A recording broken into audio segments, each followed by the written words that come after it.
guest that we're about to bring on the show. I have advertised him as my favorite guest. And for all my other guests that I've pissed off, get over it. Just, somebody's got to be 2, 3, 4, and 5, and that's how it goes. So, ladies and gentlemen, without further ado, I don't know how many Scaramucci's late he is. Less than one. He's less than one Scaramucci late. But let's bring in the former White House Communications Director, the big deal at SALT, the big deal at Skybridge, and a big deal in general. The man was just on CNN last night with the CNN cast over there, and I'm sure we're going to have a lot to talk about today. Ladies and gentlemen, my dear friend, whether he likes it or not, Anthony Scaramucci. Well, you're very sweet, Kenny. I'm sorry it's a couple minutes late. I was trying to figure out a way to plug into this thing. Can you hear me okay? I hear you just fine. We were having a couple of audio issues ourselves and getting that going. Do you just get younger? I mean, you haven't been here in a while. Do you just get younger every time you pop in over here? No, I mean, I'm listen, I funny you say, I just turned 60. Oh my! I'm embarrassed to tell you that I got to get back on the program. I've been lax in the gym. Yeah. Got to get back in the program. So my son is big time in the gym now. It was something obviously I never did. He is down now to I think 12% body fat. Oh wow, good for him. And it hadn't been all that long ago. He was over 300 pounds, and he's down now to 12% body fat. He's in there 6 days a week. I've told him to lighten up a little bit. He says, "Yeah, fine advice from a guy who I'm not sure can spell gym or has maybe driven by one or two of them, but." No, he's a big time in the gym. I did not know if you were a gym guy or not. I know you've just always looked amazing. And no, listen, I was in the. This is the problem, and I think your viewers and listeners will appreciate this. I can go through stretches where I'm in pretty good shape and in the gym regularly, and then I get hit. I can end up with COVID, or I've got a business trip. Next thing you know, I've put together 2 weeks where I'm not in the gym. Yeah. And then, let's talk about your sponsors. A little bit of Popeye's chicken goes in. Oh, thank you. Not many of my celebrity guests bother to be the one to put over the sponsor. So thank you for that. The best French fries in the world at McDonald's. A couple of those go in. Before you know it, you're going in the wrong direction. But it's always a pleasure. Always a pleasure to be on with you. And appreciate what you're doing. It's nice to see both of you, actually. And listen, thanks for having me on. Well, Bob Hazelwood giving you a shout out. He wanted to be here so bad today, but he had to work today. And he says in order to help me support our Filipino families, he has to keep working. So we certainly understand that. And he's got a question I'm going to have to read you here in later. He is certainly on that. We also want to welcome our brand new sponsor. And man, if you ever get anywhere near Louisville, Kentucky or Cincinnati, I want you to join me at Two Rivers Family Restaurant. Okay. Great people, great organization. They do so much to help wounded soldiers, handicapped children. They hire a lot of children that other companies will not hire. Just had my first visit out there this weekend, and I was so impressed. Just good people, good general manager. And they rescue a ton of animals out there. They name the cabins after the animals they rescue. They just rescued 5 raccoons. They're building a raccoon lodge out there. So Two Rivers. Great food, great people, and it's in Carrollton, Kentucky. And Anthony, I don't know if you ever get near Louisville or Cincinnati much. It's kind of in between. Mm-hmm. If you do, oh my God, you have to meet me there. You will be my guest, and they will treat you like the king they treat me. Well, I appreciate it, and I do get down there. I've got clients in the area. And oh, do you? I bought more than my share of bats. Louisville in that Louisville Slugger store. Absolutely, yeah. Yeah, so I get down there, and when I was a kid, my first job at Goldman, I covered Cleveland, Cincinnati. Yeah, and I covered Columbus, Ohio. So the Columbus Clippers, AAA team up there. I've eaten my share of Grater's ice cream. I've had my share of Skyline chili. And I've been to the Great American Ballpark to watch the Cincinnati Reds. Have you really? My God! And I remember. We're struggling. My Reds are struggling. I remember Three Rivers Stadium, and if you have Pittsburgh and Riverfront Stadium, I meant to say, I remember both of those. Three Rivers is Pittsburgh, Riverfront, but this is the original name of that stadium, Riverfront Stadium. Yeah. Yeah, but the real trivia is in 1970. The All-Star game was played in Riverfront Stadium. Played in Cincinnati. You're going to talk about Pete Rose and Ray Fosse, aren't you? And Gil Hodges. Well, Gil Hodges, yes, the late great New York Met manager, was the manager of the National League. And okay. my parents let me stay up late, so I always have a fondness for Cincinnati. Yes, 1970 All-Star game. If I remember correctly, that's the year that Pete Rose crashed into Ray Fosse at home plate. Is that correct? He went right through him. They were mad at each other for 10 years. Yeah. And you're 4 years younger than me, and I was 10 years old. So you saw that when you were 6 years old. Well, yeah, Pete also went after the late and very great Bud Harrelson. In the Met versus Reds 1973 playoffs. Mets were beating them. And yes, so they were.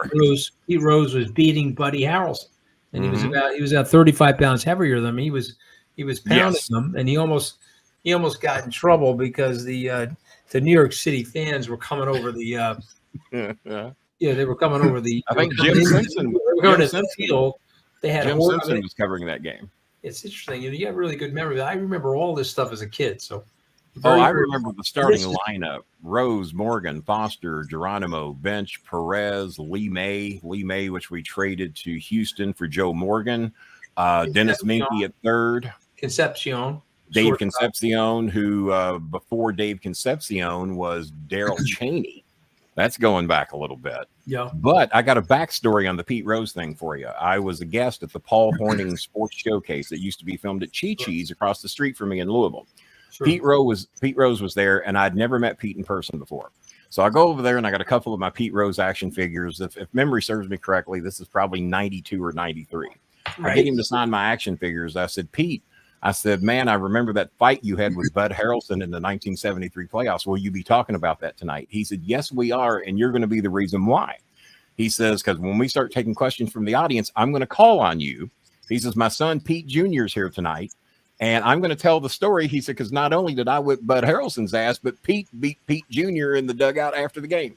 Oh my God! That was the backstory: is that Pete Jr. and Bud Harrelson's kid got in a fight after the game, according to Pete Rose.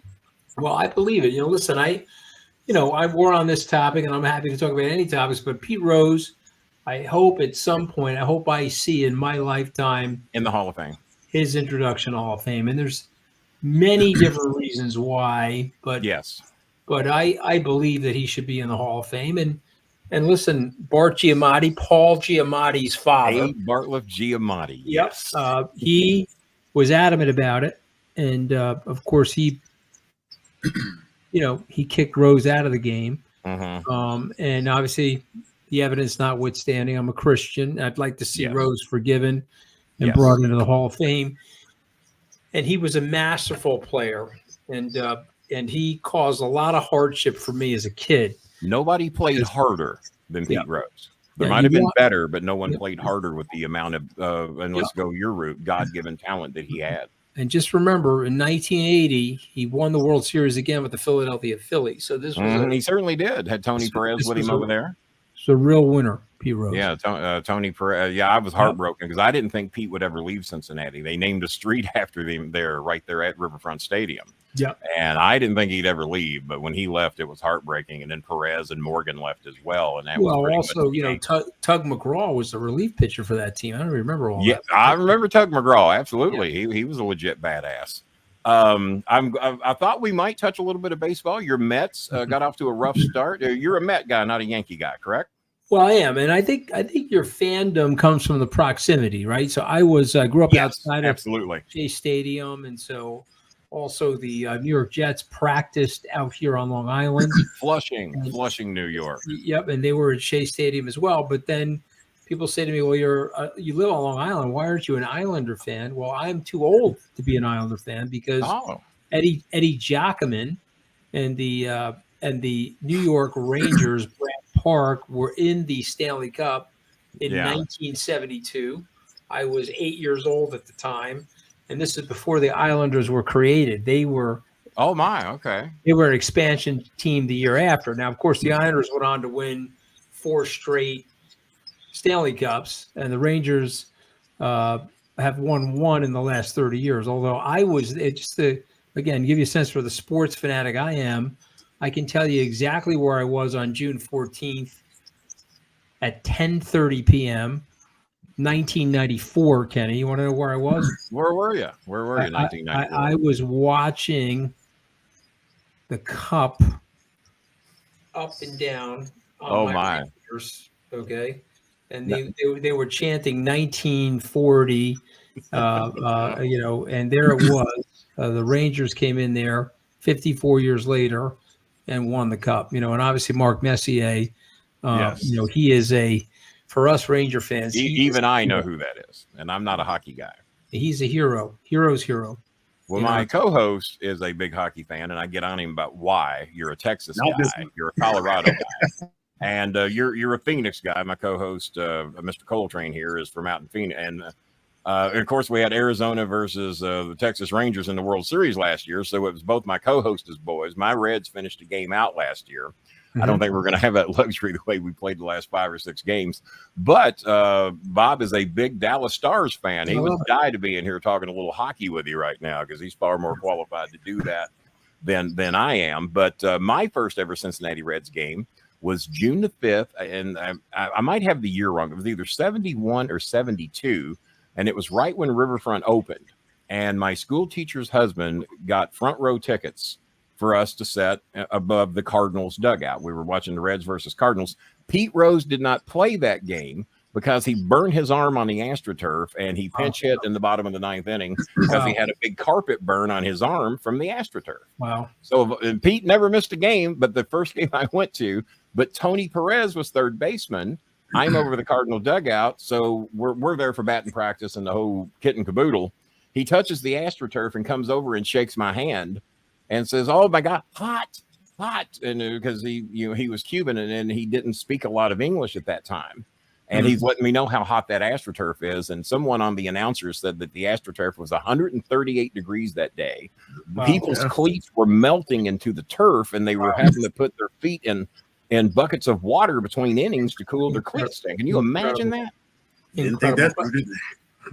And that was an AstroTurf that caused a lot of injuries, right, guys? In addition to being hot and burning people, they put that AstroTurf over concrete, right? Over concrete or asphalt, whatever the case was. Oh, stop it. Stars versus the Rangers in the Stanley Cup. Go back to work, Bob. Go back to work. So Bob, let me tell you where I was, okay? I was in the sports bar at LAX last night. And praying that my plane was going to be late. I wanted to see the double overtime. And of course, did it go double OT? The Rangers won, thank God. Oh my Lord! No, I was not. Like I said, I don't get to see a whole lot of hockey. In all honesty, here I am friends with Mark Cuban, and I don't even get into the NBA until the playoffs hit, and about this stage of the playoffs.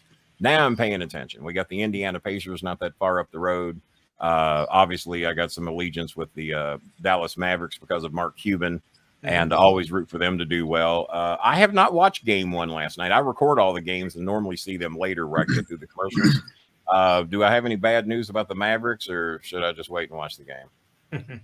Okay. I saw your appearance on CNN yesterday, and I was just bitching recently that I'm not seeing enough Mooch on the CNNs and the MSNBCs, and I do peek in at Fox News from time to time to see what's going on over there. Listen, I'm happy to go on Fox. The problem is, I know all those guys. I worked at Fox, and so they have an agenda. They may not even like Donald Trump, but they have an agenda. They have to stick to that agenda to keep their ratings, and a guy like me can knock them off course in a hurry, and can get their very angry white listeners, upset at them. Now, the problem with Fox, though, I think the average age of the viewer now is 170. Right around, beyond the expected lifespan. Yeah, and they're buying catheters and walkers from the Fox News commercial interruptions. I see the commercials. And they're talking in that chamber of darkness to each other in that sort of concentric circle. And they have been off and on that wagon, and I think they see the ratings, and he decided to get back on the wagon. Is that how you see it? Yeah. I mean, look, it's a ratings thing. You know that, and I'm cool with that. I mean, listen, I mean, the problem is I have a friend of mine that just wrote a book called The Death of Truth. His name is Stephen Brill, and he talks about how we have now lost the truth, and we're fighting over facts now. I say 7 times 6, and someone says 41, and they want to tell you that that's accurate. That's their opinion. It's not a fact. No, that's an opinion or a bad guess. The votes were ballpark. Yeah, so the votes were counted in 2020, and one guy had more votes than the other guy. He won, and he went on to the presidency. The other guy didn't have the votes.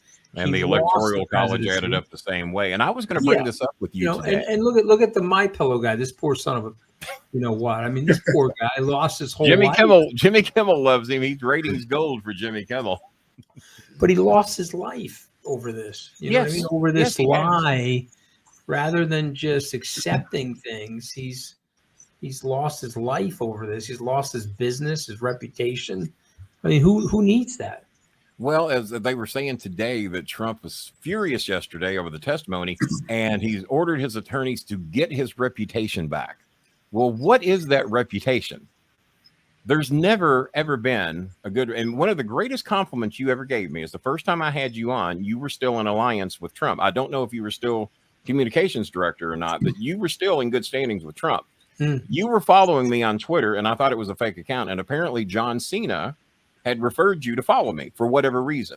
And I thought it was a fake account. And then I looked and I see over 1 million followers. I said, because it was an artwork profile picture, and you know how those can go sometimes. And then I saw it was the real guy. I said, my God, I love the Mooch. I said, I watch him all the time. And the reason I liked you is the reason that you said you liked me, that I was a good and decent person. Straight up. Whether politically we line up or not, or whether I'm you're just a religious good, guy. Kenny, you're a good person. You know, you represent what America really is. Okay. We are generally very well-intended people. The culture of America is a culture of inclusion, despite the nonsense and the loud, very small minority of voices. Yes. Very large, silent majority of us Americans are inclusive. We generally like people.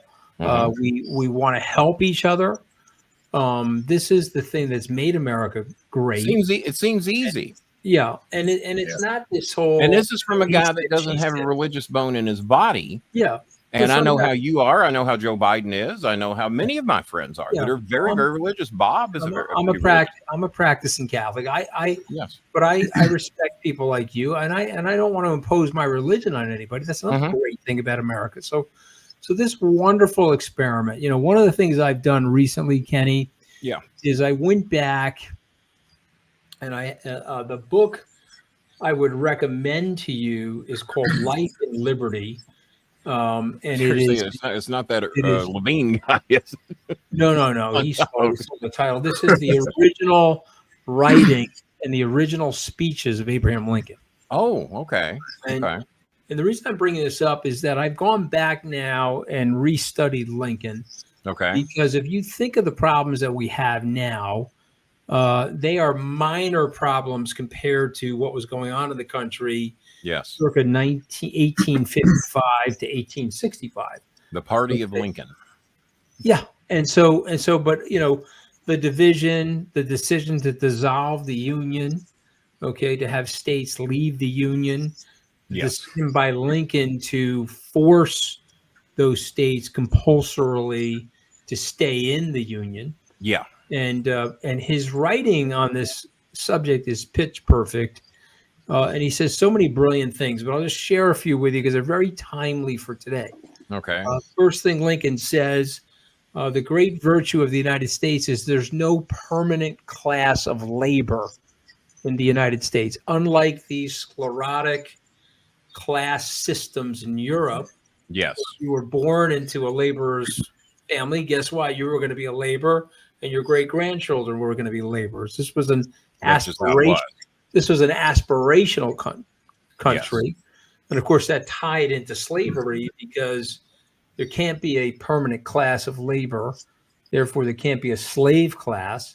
Second thing that he said, which obviously, and let's face it, he was not an abolitionist. He was a pragmatist, but he did see slavery as being morally incorrect and morally wrong. And he said, but I have heard that he owned slaves. Is that true from what you've read? So there was nothing that I have seen. Did Washington own slaves? Yes. Did Jefferson own slaves? The other founding fathers, they all owned slaves. Yes. But Lincoln grew up in Kentucky, in Illinois, and there's no evidence that he owned slaves. My old Kentucky home down in Bardstown, Kentucky, about a 45-minute ride from me. Yeah, I mean, we like to trash all of our idols and all of our totems now. So yes. People like, if you've owned, but here's the great irony about that. If you own slaves, you're bad.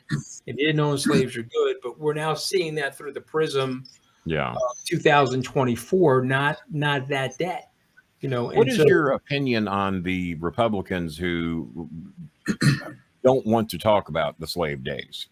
Some of them don't want to acknowledge what the Civil War was about.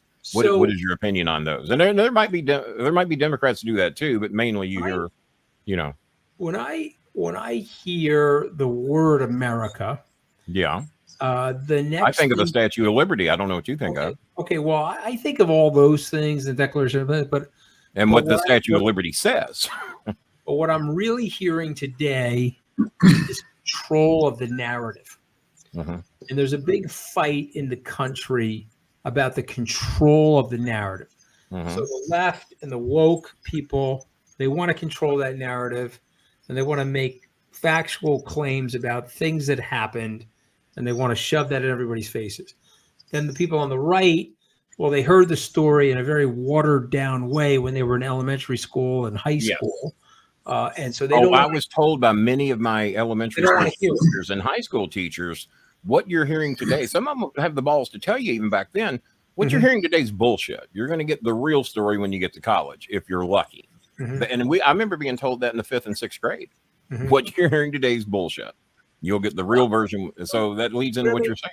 I mean, yeah. So, but to me, the narrative is the narrative. So yes, slavery was horrific, but it's a stain that's in the country. We have to make a decision. Some people are not going to really like me for saying this, but we have to make a decision. We have to go forward. We can't go back. We can't change it. No. Also, we also know in 5,000. But we can learn from our mistakes. I think we would. We also know in 5,000 plus years, there's been a lot of enslavement. The Jews were enslaved by the Egyptians.